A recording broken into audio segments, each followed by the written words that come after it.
Are you preparing for your next interview? Then you should know the first 2 to 3 minutes of an interview is the absolute important part. And what does the first 2 3 minutes cover? It's essentially you introducing yourself. Usually, the interviewers either ask you to tell about yourself or they say, walk me through your profile or walk me through your resume. It starts something like this. And this is where most hiring managers make up their mind on what kind of a candidate are you, and the initial biases are formed. And I'm going to give you in this video today a framework that you can apply regardless of your industry, regardless of the job you've applied for. And you don't have to memorize anything. This is your story. You should be able to say it without reading a script. If you haven't subscribed, consider subscribing. I'm not a YouTuber. I'm a professional with 20 years of experience in the technology and financial services industries, and I work with many young professionals to help develop their career, and I've interviewed hundreds and hundreds of people over my careers. Everything I share in this video is from my real world experience of doing this. Start with something that's personal about you. Are you from a big city? Were you from a small town? Were you aspiring to become an athlete? Something that's unique and personal to you. And remember, after many interviews, what I tend to remember, and many interviews tend to remember, is something specific about the person. It could be it could be about the job, but it's usually about something about their personality. Either they had good smile, they were energetic, or they were very enthusiastic about this position, or something that's about the person. So add as much personality as you can. So you start with something about you, basic education, talk about your first job briefly, because this kind of transitions from you being a student into you being employed. I wouldn't spend too much time there, maybe spend 10 seconds just briefly talking about what your first job was, then move on to a job that is the most relevant for the job that you are applying for. So in a entire response time of, let's say, 3 minutes, I would spend 15 seconds talking about where I started, my basic education. I would spend about 15 seconds talking about my first job, and I would spend the next 1.5 minutes talking about the job that I did that was relevant to this particular job. I would cover the roles and responsibilities. I would cover the key challenges I had. I would cover the achievements, highlights, whatever you want to call. And I would also maybe add a little bit of learnings from this. So I want to tell the interviewer that I've done this job or something very similar, and I can do it. So this is a part where you talk about the job. You could also summarize if you've had a longer career, saying I've done many roles like that, and I'm going to consolidate all that into this bit.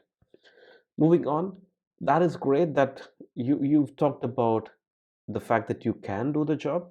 Now let's talk about why you want the job, and this typically starts with your career aspirations. You have a great job or not, we'll come to that, but you've come until this point, and why do you want to change? Because the reason could be many things. It could be you want to change industries or grow your career, whatever. Talk about your career aspirations and why that necessitates this change. And you also need to tie that back to why you want this particular job. So while you want to change, why this particular job, this particular company?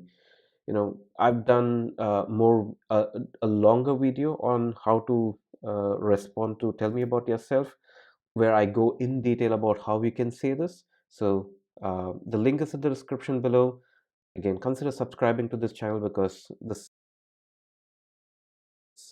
puts a smile on my face and keeps me motivated to do these videos.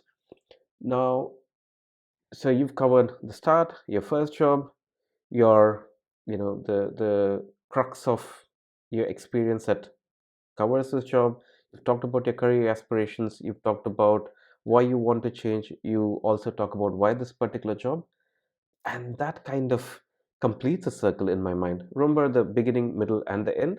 You've started, you've kind of carried through the middle, and you also kind of ended it in a way where you say, this is why I'm here today and I look forward to, right? There's another tip that you can use. So you remove the guesswork out of telling me about yourself, which is asking the interviewer a couple of questions even before you start. And if you don't feel confident, there's another version to do this as well. So one, before you start, responding to tell me about yourself, and if you're a experienced uh, candidate, I would recommend asking the interviewer to summarize the job. Good managers, good interviewers do it without being prompted. They talk about what the job is. So when they let you talk about yourself, they know that you have a contextual awareness of what the job is. But if they didn't do it first, you could ask them to do it. You could ask the interviewer to talk about the job a little more, and you could say something like, do you mind describing the job a little more in detail and add some more context? Because I want to make sure that when I talk about my experiences, it's relevant to the challenge that we want to solve here. I could say something like that. You can find other versions of this. If you don't feel confident and you kind of feel uneasy putting the interviewer on the spot, you could also try something like this. I've read the job description, and you could summarize the job description saying, this is what the job looks like. The responsibilities A, B, C, the challenges A, B, C. Am I right in understanding this is what you're looking for? I want to contextualize my response to the challenges you've outlined in the job ad. You could say that as well. And good interviewers usually start with 1 or 2 minute description of what the job is and the challenges, because they want to make sure that you understand what you're interviewing for, but not all interviewers do it. There you go. That's it for today. I've got the video link in the description where I've explained more in detail on how to answer. Tell me about yourself and different tips and tricks and do's and don'ts. So if you're preparing for an interview, I would highly recommend you watch that. Consider subscribing to this channel. See you in another video.